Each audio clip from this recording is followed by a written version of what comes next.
have here pulled up already year-to-date maximum global 5 km satellite coral bleaching heat stress and alert area. You can see the mid-Atlantic to the South Atlantic. See the Pacific, Central Pacific, all the way over here to Australia. Great Barrier Reef, all the way across. It's alarming because this area up here, you see it's like this light bluish color. That is no stress. I'll tell you, last season, the axis turned, we saw an equal amount of bleaching in the northern hemisphere. So we can only say for certain that if we don't change the way we facilitate operations and business, because it's more about the giant shipping containers, the massive planes taking thousands of gallons of gasoline. You know, we can blame whoever we want, all the biggest offenders that we can find, but nothing is going to matter when the oceans turn to a temperature that will release a lot of the chemicals and horrifying weapons that have been, like mustard gas, that have been created and dropped into the sea at different oceans. I don't have the map on my computer right now, and I don't want to search for it just yet, but there is a nautical map that you can pull up that shows you where the hazards are so you can sail around them. It's pretty mind-blowing of just what we thought. Like, okay, so we put like how much Agent Orange, how much different mustard gas and different types of weaponized canisters in enough concrete to say that, okay, if the ocean doesn't, as long as the ocean doesn't change temperature 1.5 degrees Celsius, then the remnants of these containers will stay the same.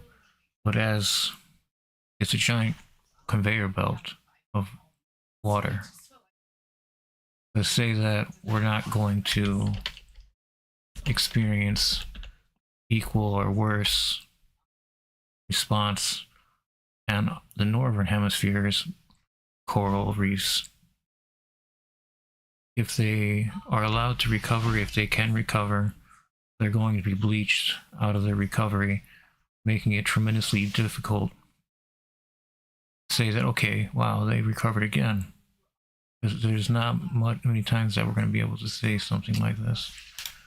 See, I would usually use NOSchool.net, but you see here, there's one. They don't have anything higher than bleaching alert level 2 on this map. There are 4 bleaching alert levels, and this only goes up to level 2. While it does have orange alert level 1 and 2, and it does have bleaching watch, there's also a level 3 and a level 4. It makes it just that much more harder to wrap your mind around. Let's do a 7-day. Australia has been facing terrifying amounts of coral bleaching over the last year alone. Year to date, even. In the Cape of Africa,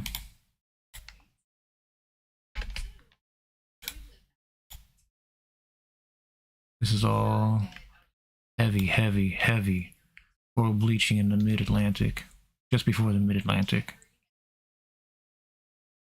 Here's this long streak here in the Pacific, in the Galapagos, into south of Hawaii. Massive bloom here.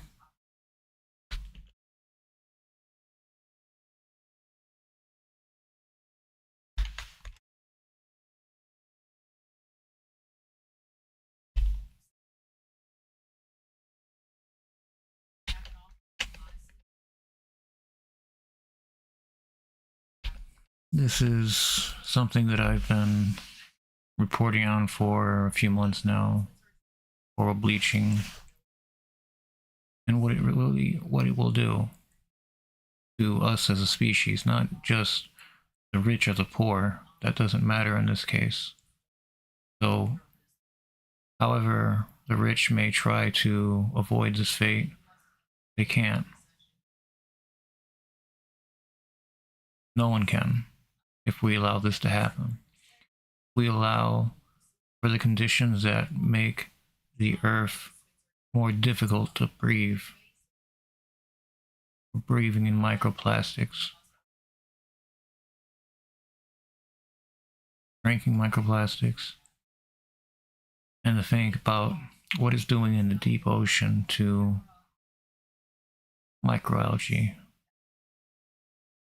all that lives on coral, all the animals that depend on the coral reefs being healthy to be able to survive in them. Such a I've been watching NOAA streams for a while now, for years, and it's rare when we see a large field of, let's say, uh, any coral in general. It might be just a stalk. Not that we expect so much, but it looks tremendously empty. Empty for miles and miles with just a few fish in between. But when I was younger, the ocean seemed like just this endless carnival of color, mazes and coral reefs that stretch out for miles, up and down. But before we can even get an adequate look at all of this, it's going to be gone before we can really even say it was there to begin with. So what we're going to see are just remnants of coral, dead coral, extinct coral. Not all coral's the same. It is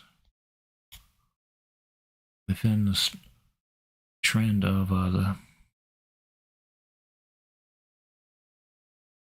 sea surface temperature, hotspots. Between sea surface temperatures and hotspots, you get this terrifying amount of level 4 and level 5 amounts of bleaching, which is terrible. This is to think of the billions and billions and billions and billions, let me just say hundreds of billions of creatures that are suffering across the planet as a result of this. We don't see it how it affects us just yet, but it will. Everything around the planet will always affect us when it's something that's happening on a global scale. Because it takes something to happen on a global scale for humanity to stop for just a day. And we don't want to put anybody out of a job. We don't want to wish for somebody's job to end because it's affecting climate change. But we're getting to the point that these jobs are going to be cut as a result of direct action of climate change. And how is that any better? You can't just cut an entire industry of people out overnight and expect them to survive. They need help. They need vocational training for something else. I don't know. And who's going to pay for it? Which would be the company, since they can afford it. That's kind of weird, though. No, that'll never happen. This is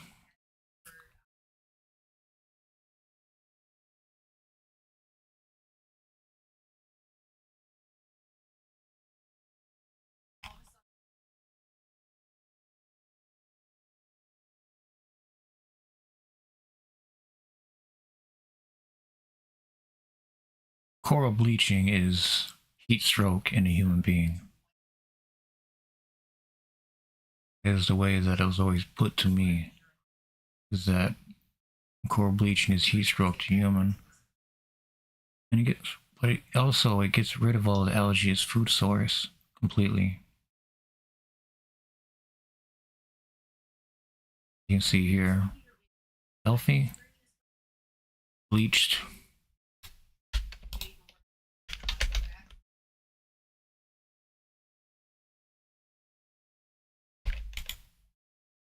That's what it looks like, bleached, bone white. The animal that lives on it that gives that pigmentation left it because the water temperature, the sea surface, the temperature that is anomaly causing the animal stress.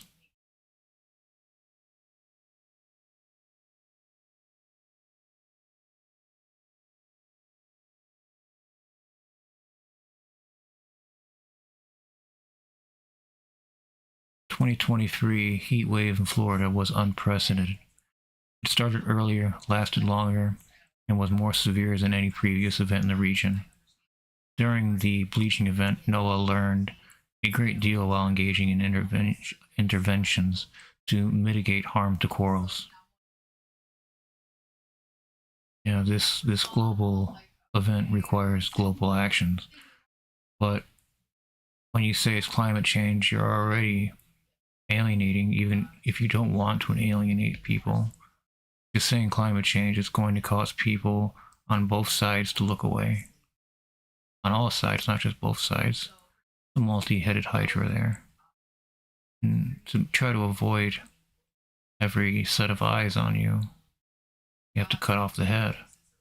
And that's what's most fearsome, is that how much has been lost in the years fighting against climate change research and knowledge than it would have been to prevent utter chaos in years to come as a result of unmitigated pollution to our rivers, as there are companies that sit on these rivers and lakes continue to dump and drain.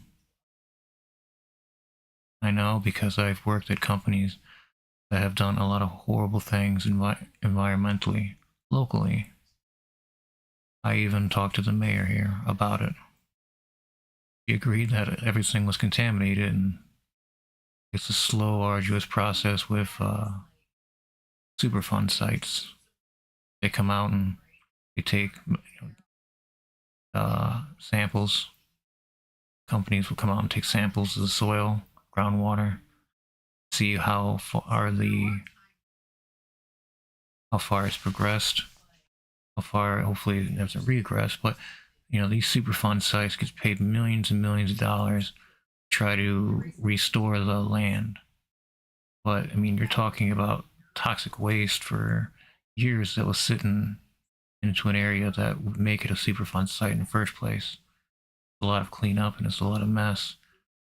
But it's easier just to dump it locally, find a creek that is local, and put a hose in a 60,000 gallon tank or container. No, not container. No, let's just say tank. Even though it's not, it's not.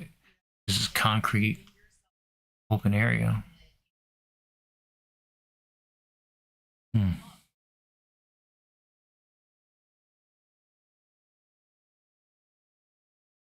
This is serious.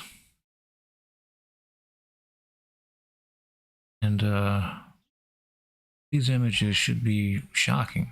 I mean, we can go and look at healthy coral to bleached coral, but the NOAA live streams where they go with their ROVs under the ocean, you see just bits of life here and there, not like as staggering as you would imagine. That's sad, because most of the ocean was probably ruined before we got a camera down there to see what it's like.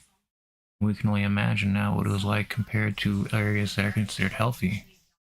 After all the trawling of the sea, after piping sand from the deep sea, from oceans bottoms, there's a lot of damage that we do to the ocean floors that can't be replaced.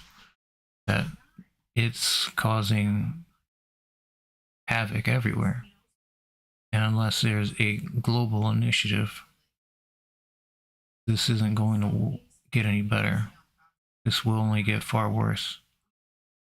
Because militaries are not included whenever it comes to climate change anything.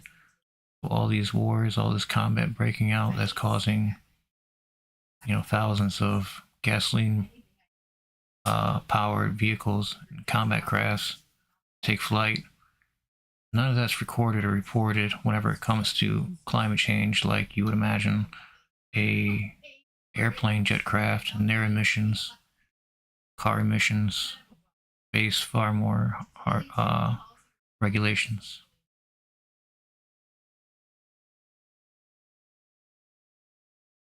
Then comes most illegal dumping. A lot of these companies that I've seen, they don't dump everything at once. They'll have like a sub pump hooked up to a hose that goes a long way around the building until it goes into a creek, and that creek goes into a pool, and that pool eventually gets filtered out. That eventually gets its way into the actual river where I live. And they were like, "Oh, so you're not a local." Like, I'm a local, but should I care? This is going right into the river. The response was always, "No, it's up for the people that own that side of the property. We'll worry about it later." But those people on the other side of the property don't know what you're doing, what you're putting in the water. And you're not going to be able to just look at the water under a microscope and say, okay, here it is. Some PCB, some poison, some excess lubricant, something. I mean, like machining lubricant, machining all kinds of different manufacturing byproducts. Boulder Star Coral.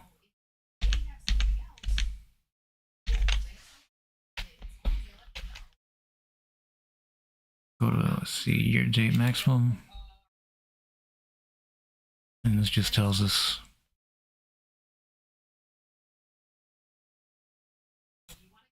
that this is only getting worse.